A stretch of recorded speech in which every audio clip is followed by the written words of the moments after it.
Bueno, bienvenidos a este cuarto y último segmento de nuestro Diplomado de Administración Efectiva para Empresarios en el módulo de Administración Efectiva de Recursos. En nuestra tercera parte del día de hoy vimos la importancia que tienen los diferentes tipos de organizaciones de economía solidaria que hay en nuestro país. Vimos cuáles son los requisitos fundamentales para la creación de este tipo de organizaciones, y en esta última parte vamos a ver cómo se desarrollan con base en todos los valores que dieron los pioneros del cooperativismo, en todo lo que tiene que ver con los estatutos que hay que hacer para las cooperativas, cómo se conforman los diferentes comités y cuál es la función del gerente.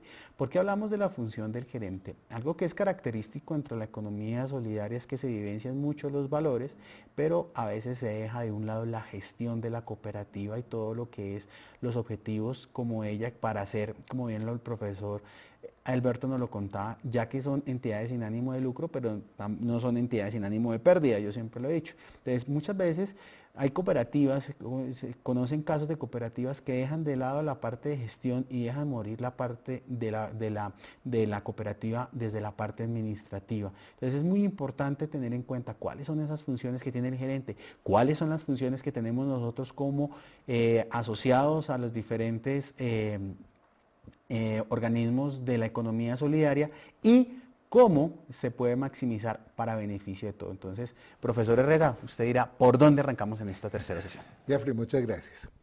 Ya para concluir, pero también darle un alcance legal a esta conferencia, vamos a hablar de los principios doctrinales.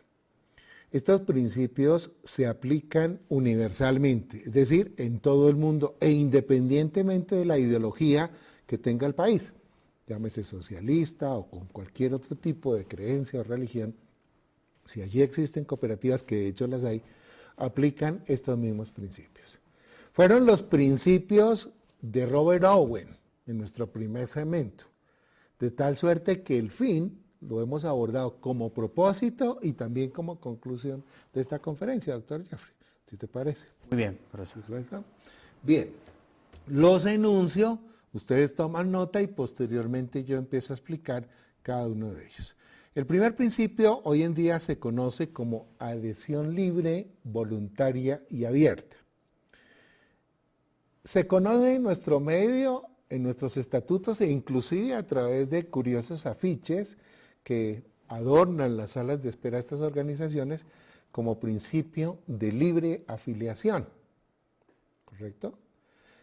Para Robert Owen fue el principio de las puertas abiertas. Todo aquel que quiera brindarse una oportunidad de trabajo, no la tenga, pero su compromiso hacia su familia sea satisfacer necesidades, pues bienvenido sea ella. Ahí nace el principio de las puertas abiertas, repito, que el que hoy conocemos como principio de libre adhesión o libre afiliación. El principio de gestión democrática de los asociados, que también identifica, caracteriza y diferencia la estructura de la empresa de economía solidaria de cualquier otro tipo de organización y su funcionamiento, está resumido de la siguiente manera. Una asamblea general como la máxima autoridad, un consejo de administración o una junta directiva como ente de dirección y administración permanente, un representante legal, un gerente, el cual a la vez es jefe y superior jerárquico de los empleados o trabajadores a su cargo o inmediatos colaboradores en función también del objeto de la actividad que desarrolla. Entonces allá tenemos el contador, el tesorero, las secretarias, asistentes y auxiliares, ¿no es cierto? Y todo aquel personal que esté, repito, directamente relacionado con la actividad que desarrolla. Participación económica. Pertenecer a una cooperativa significa que tengo derecho a compartir y a disfrutar de las ganancias que en virtud de la actividad que desarrollamos anualmente se desarrollan. Y esa participación económica recibe en nuestro lenguaje cooperativo, nuestro lenguaje solidario, el nombre de excedente, diferenciándolo así de otros conceptos como estado de pérdidas y ganancias o como estado de resultados. El cuarto principio es autonomía e independencia en sus actuaciones. Para una empresa de economía solidaria será todo legalmente permitido mientras no esté expresamente prohibido ni viole una ley general de derecho en la República. El quinto principio, educación, formación e información, la necesidad de estar creando esa cultura. No vamos a hacer el curso prerequisito de Constitución porque es un requisito. Vamos a continuar con los 56 temas que adicionalmente siguen, porque hay un curso intermedio donde se profundiza respecto de las funciones, responsabilidad y atribuciones de cada uno de los estamentos. Donde hay otro, donde nos especializamos en el manejo de crédito y cartera, donde vamos a evaluar el riesgo y la liquidez de la cooperativa, ¿no es cierto? Y donde vamos a desarrollar diversas habilidades y exigencias al tenor de nuestra legislación. Integración solidaria es la capacidad que tenemos como organización de asociarnos con otras para obtener en forma conjunta un beneficio recíproco. En todas las ciudades del país existe una cooperativa que es ejemplo de integración solidaria.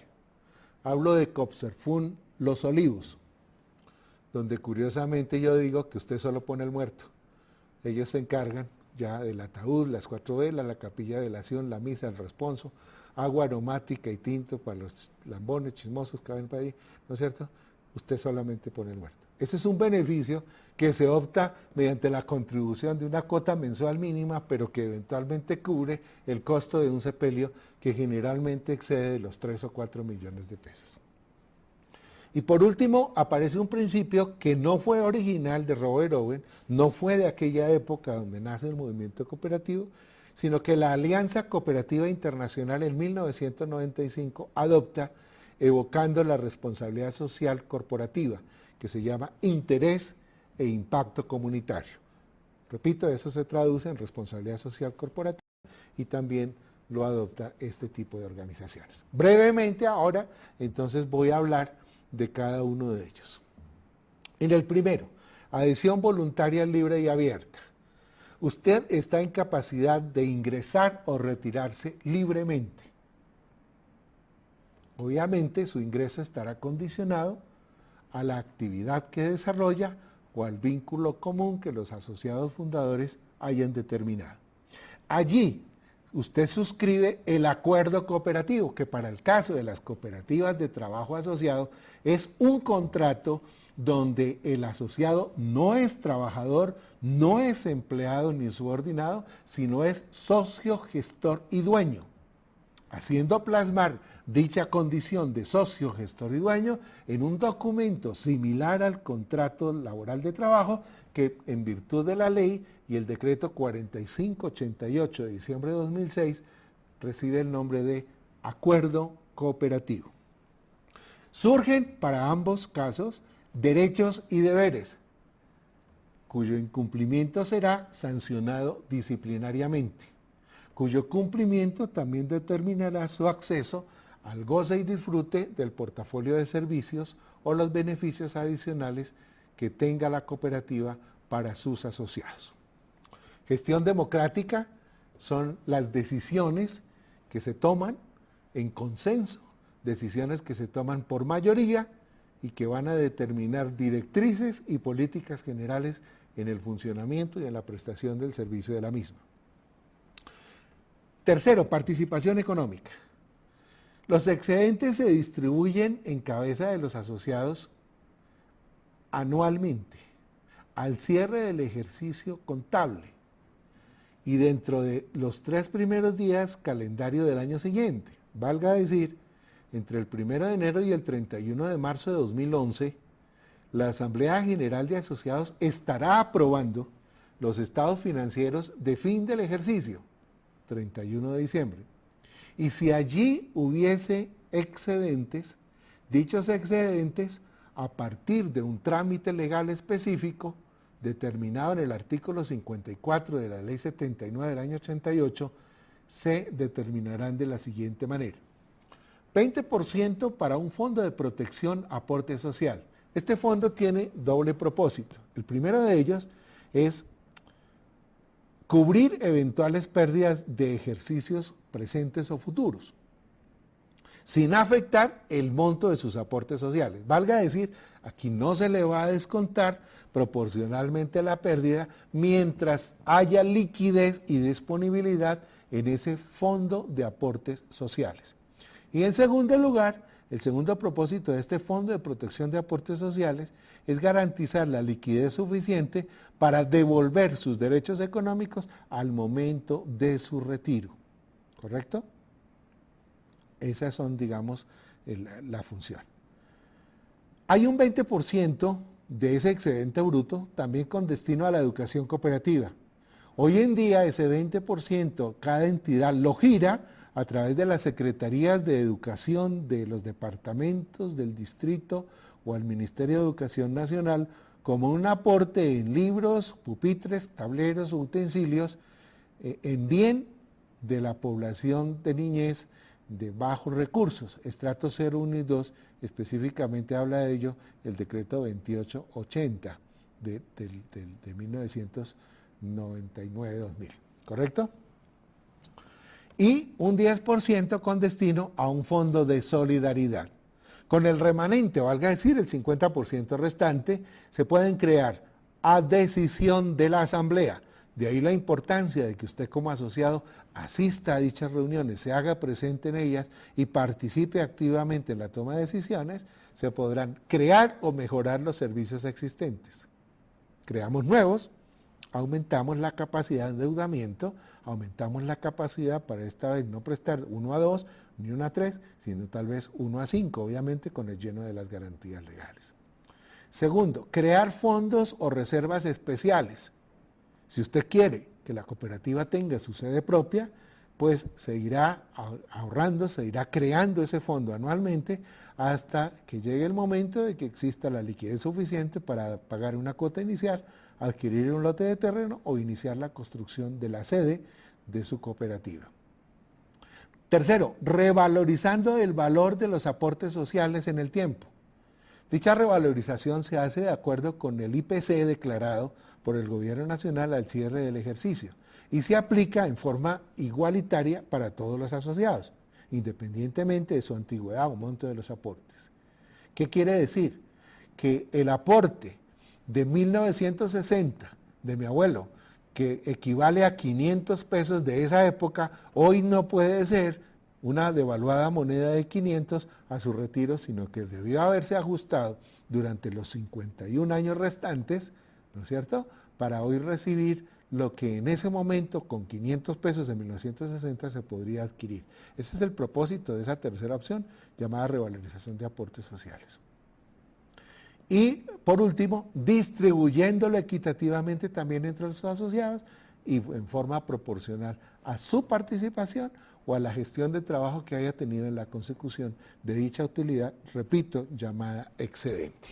¿Alguna pregunta ahí, doctor Jeffrey, en torno a lo económico o está claro?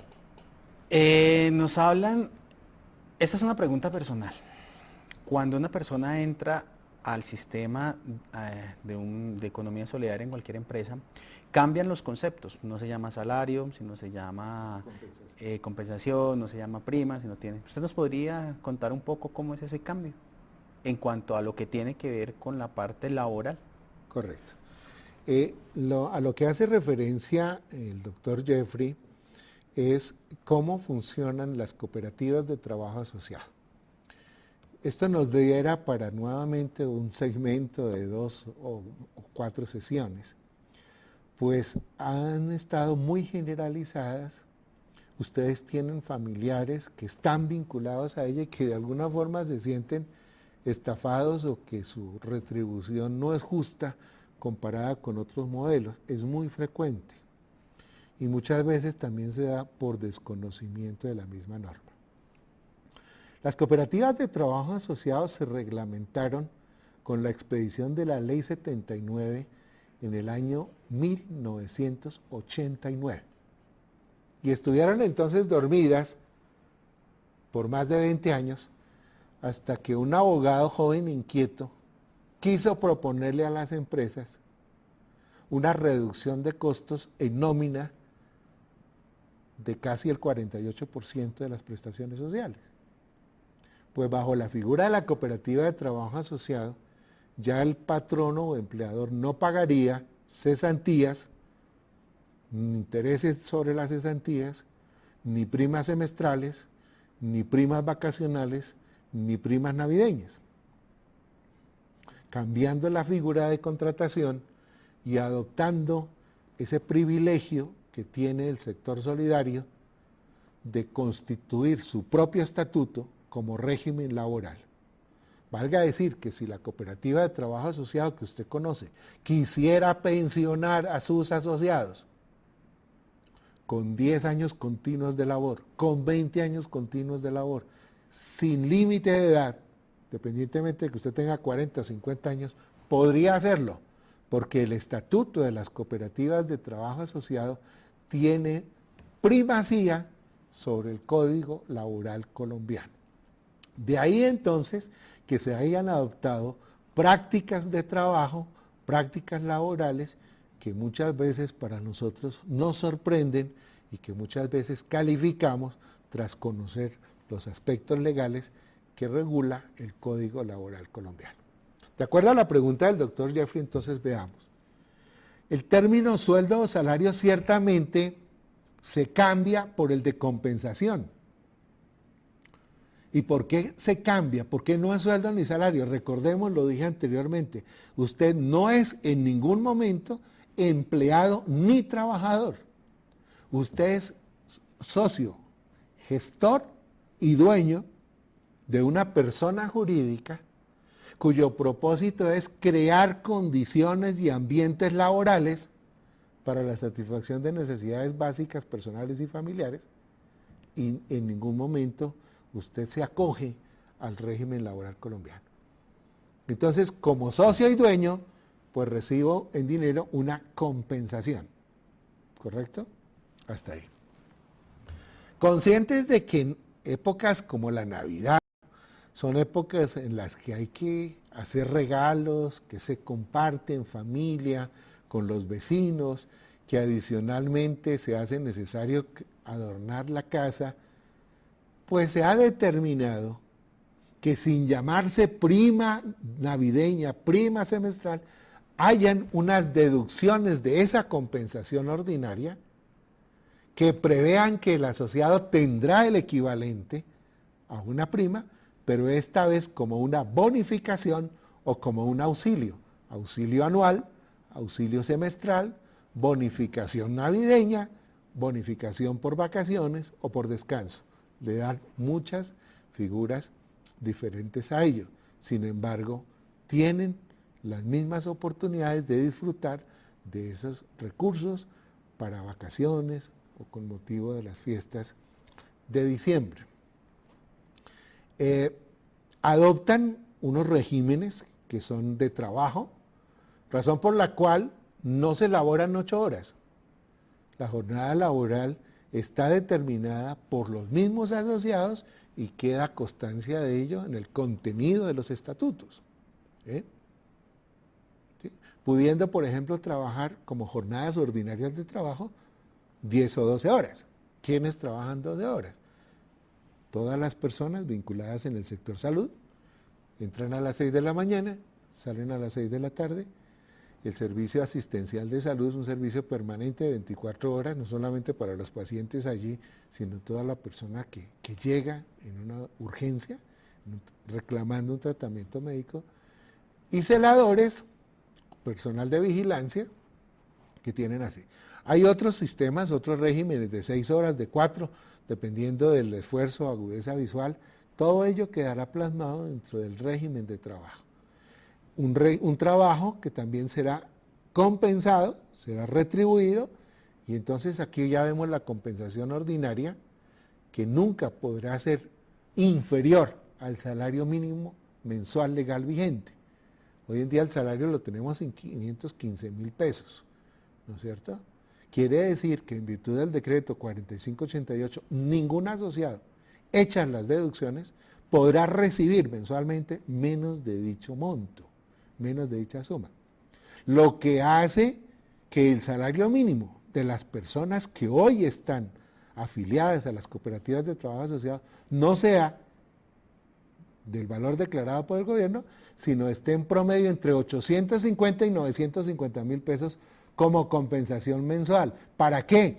Para que soporte dicha compensación las deducciones para prima anual, para prima semestral, para vacaciones, bonificaciones y auxilios de bienestar o de solidaridad, quedando como mínimo los 515 mil pesos. Así está plasmado en el decreto 4588 y así debe cumplirse. De lo contrario, el asociado también participa en las asambleas generales, allí toma decisiones, allí puede modificar la política de compensación, allí puede cambiar a sus directivos, ¿no es cierto? Y de los excedentes que generan esos trabajos que hacemos los asociados, los 200, los 300, los 500 asociados que laboremos allí, habrá también un excedente que es el que nos corresponde. ¿Por qué? Porque somos, repito, socios, dueños y gestores de esa empresa cooperativa llamada Trabajo Asociado. Muy bien, profesor Alberto, ¿qué le parece si seguimos en nuestra exposición de las diferentes comités y de las diferentes responsabilidades que hay dentro de la estructura de las organizaciones de economía solidaria? Lo Correcto. que usted nos venía diciendo. Veníamos entonces hablando del principio de libre afiliación, libre adhesión, el principio de democracia, principio de autonomía e independencia, principio de participación económica. Le compete el turno al principio de educación, capacitación e información. Las cooperativas, de acuerdo al artículo 89 de la Ley 79, están obligadas a hacer de forma permanente educación cooperativa con sus asociados. Y el órgano encargado de velar porque estas actividades se realicen y sean ejecutadas igualmente por entidades acreditadas y avaladas a nivel regional o nacional, es el Departamento Administrativo Nacional de la Economía Solidaria, DAN Social. Ese departamento está encargado de fomentar, promocionar, apoyar, difundir y supervisar la educación cooperativa en las organizaciones. El doctor Jeffrey lo decía hace un momento, hacemos el curso prerequisito y nos olvidamos de continuar el proceso de formación hacia una cultura empresarial solidaria, muchas veces, y era antiguamente, ya no se da, con el ánimo de que no se le abran los ojos al asociado, no exija más de lo que estamos en capacidad de otorgarle, de concederle, o no nos tumbe de las juntas directivas. Hoy ya no sucede. Y hoy ya no sucede en virtud a que pertenecer a la estructura orgánica y funcional de una empresa de economía solidaria establece responsabilidades civiles y con alcance penal, que para su interés y profundización las pueden encontrar no solamente en el marco de la legislación cooperativa, que está disponible en www.supersolidaria.gov.co, la página web del ente que ejerce la supervisión, inspección y vigilancia del sector. Se llama Superintendencia de la Economía Solidaria. Van al link normatividad, allí están las normas de gobierno, las normas de la superintendencia, y allí pueden bajar libremente desde sus computadores a quien interese profundizar en el quehacer de estas organizaciones. Se han reglamentado 56 programas en formación cooperativa para los asociados. Curso básico de 20 horas es el curso prerequisito, o un curso de actualización para quienes han ingresado antes de la legislación. Un curso intermedio con intensidad de 40 horas. Ese curso, partiendo de las bases que se tienen del primero, entra a profundizar, ya lo dije anteriormente, en funciones, responsabilidades y atribuciones de cada uno de los directivos. Allí entonces vamos a ver cuáles son las funciones de la Asamblea General, ¿no es cierto? Entonces, dentro de esas funciones está establecer las directrices y políticas para el funcionamiento, desarrollo del objeto social y actividades de la entidad. aprobar los estatutos, determinar el valor de los aportes sociales, ordinarios y extraordinarios, reformar el estatuto, nombrar los miembros de los consejos de administración, junta de vigilancia, revisor fiscal y comités especiales que así estén nombrados por parte del estatuto, ¿correcto? Examinar los informes de gestión, aprobar los estados financieros de fin de ejercicio, distribuir los excedentes de acuerdo a la intencionalidad que tienen los asociados, decretar la fusión, disolución, escisión o liquidación cuando haya lugar a ello, y las demás, repito, que en razón o en función de su objeto social estén establecidas en el estatuto. El curso avanzado ya es un curso que lo toman los directivos desde la parte administrativa o aquellos directivos que quieren realizar las funciones de inspección, control y vigilancia. Esto a nivel interno. Control que debe desarrollarse de manera técnica, de manera objetiva. En ningún momento debe plasmarse en forma subjetiva. Pues recordemos que toda persona es inocente hasta tanto no se le pruebe lo contrario. Y no podemos juzgar a nadie mientras no se haga previamente un proceso disciplinario que de acuerdo con el estatuto amerite la aplicación o bien de un llamado de atención, una suspensión temporal de derechos o las multas pecuniarias, las cuales en ningún momento podrán exceder de 200 salarios mínimos mensuales legales vigentes. Multas que son aplicables no a la entidad, ni que se pagarán con los recursos de la entidad, sino con el propio patrimonio de la persona que en cabeza de directivos erró por acción o por omisión. ¿Qué es errar por acción? Por dejar o hacer más de lo que estaba obligado a hacer. Y por omisión, pues dejar de hacer lo que por ley o por fuerza del estatuto estaba en la obligación de hacer. A partir de esa actualización normativa y reglamentaria, pues ya los viejos directivos, las personas que siempre manejaron nuestras organizaciones, pues ya hoy desean relevar bajo el argumento de darle espacio a la mente joven, a la creatividad, a la innovación de los procesos, las direcciones de estas entidades. Y lo podemos hacer siempre y cuando haya de parte de nosotros un compromiso por conocer cómo funcionan, cómo se presta el servicio y qué previsiones desde el punto de vista financiero, comercial, de mercadeo, producción, pues tenemos que hacer.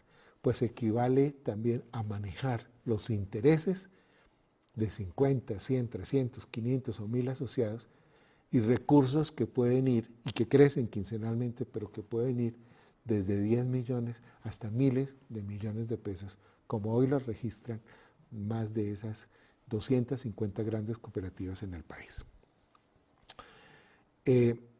Hablaba de entidades avaladas y acreditadas.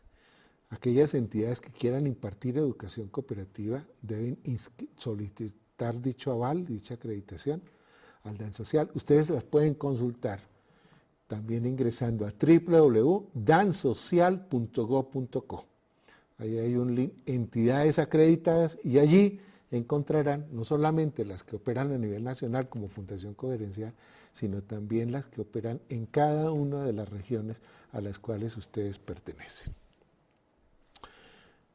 Con aplicación al principio de la educación cooperativa, hoy estatutos de muchas organizaciones han solicitado que quienes aspiran a ocupar cargos directivos acrediten determinado número de horas en capacitación.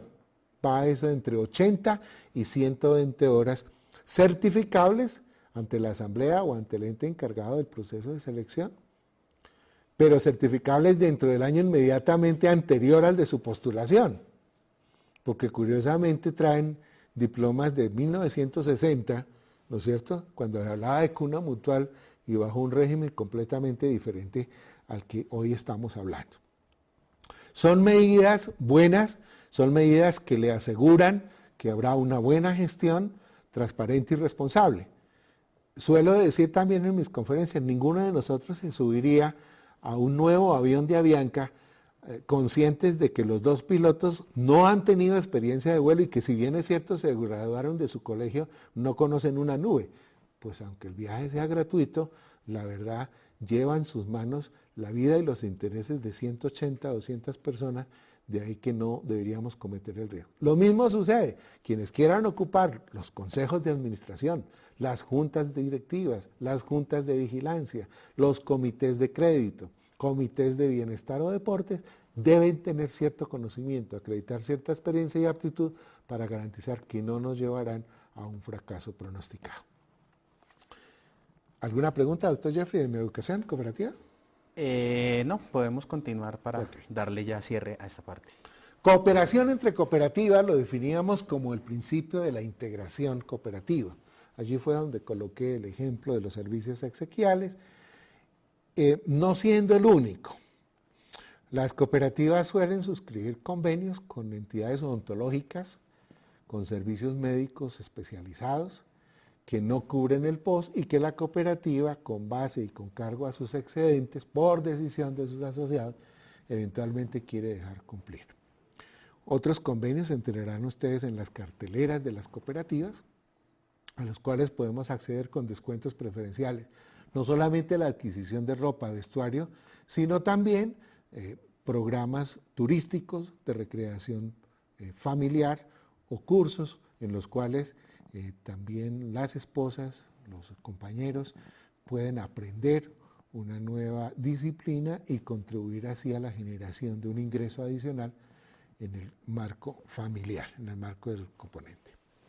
Y por último, el que le dije que no es autoría de su precursor, de su fundación, sino que nace por iniciativa de la Alianza Cooperativa Internacional, que es el compromiso con la comunidad.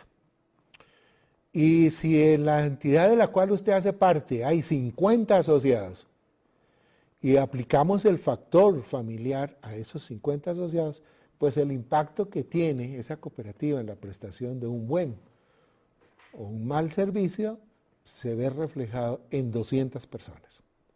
Hoy la celebración del aguinaldo navideño, los bonos navideños que generalmente se entregan, algunas anchetas que los directivos deciden compartir con sus asociados, no están beneficiando solamente a los 50 asociados, si irradian a 200 o más asociados. Ese mismo impacto ustedes lo pueden dimensionar en aquellas entidades que tienen entre 35.000 y 65.000 asociados. Usted se preguntará dónde es eso.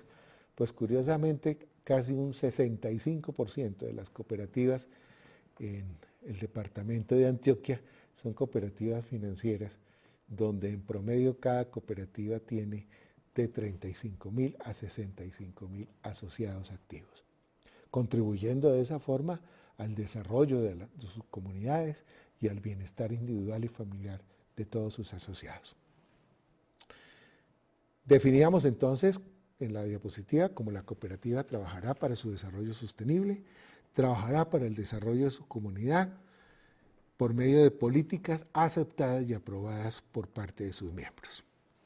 Bien, hasta ahí entonces estarían los 7 principios rectores y que, repito, se desarrollan a partir del tercer capítulo de los estatutos, en su orden, ¿no? Tercero, cuarto, quinto, sexto, séptimo, octavo. Generalmente los estatutos de estas cooperativas tienen 12 o 13 capítulos, los cuales, si usted es asociado, y aunque no lo sea, los invito a leer. Generalmente uno va y los busca cada vez que se siente alternado o vulnerado uno de los deberes o los derechos que adquirió.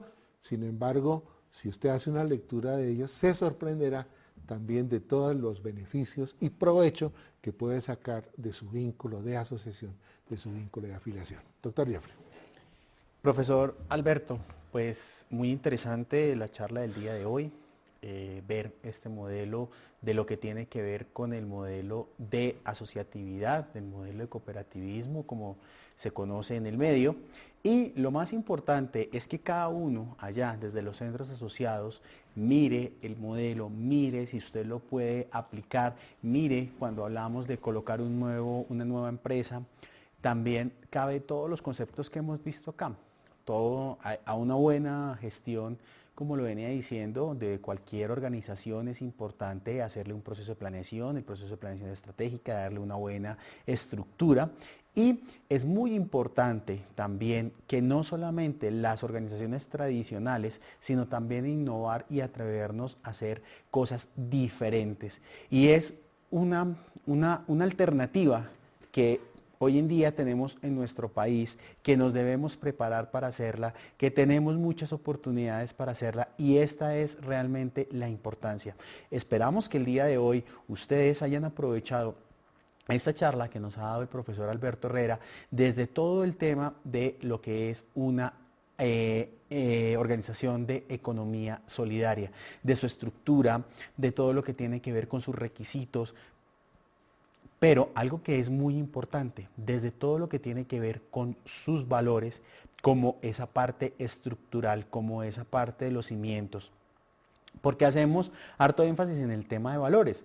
Porque definitivamente, cuando podemos vivir estos valores, cuando los podemos interiorizar, es que las organizaciones pueden funcionar y pueden funcionar los modelos. Yo soy convencido que si un modelo no se puede adaptar a un medio determinado, sea lo que sea, el modelo pudo haber sido exitoso en cualquier parte del mundo, pero si no lo adaptamos a nuestra cultura, a nuestras leyes, a nuestro entorno, este modelo, por más bueno que hubiera sido, no puede funcionar a nivel de nuestras organizaciones en Colombia. Entonces, en el día de hoy, haciendo un resumen rápidamente, vimos la historia de todo lo que tiene que ver la cooperativa a nivel mundial, la historia a nivel colombiano, toda la parte legal, toda la parte estructural, todo lo que tiene que ver con los diferentes entes que la regulan y todo lo que tiene que ver cómo funciona desde la parte interior, desde la parte organizacional. Le agradezco, profesor Alberto, hoy A ustedes, muchas gracias. su participación en este conversatorio tan interesante. Y a ustedes, estudiantes, nos vemos nos vemos el próximo lunes para ya terminar nuestro diplomado en nuestra última sesión, donde veremos la importancia del control y donde veremos la importancia de lo que tiene que ver todas las normas ISO como parte, digamos, de la calidad que hablábamos hoy y como parte de los requisitos que una organización debe tener hoy en día para participar competitivamente en un mercado. Entonces, nos vemos el próximo lunes. Muchas gracias.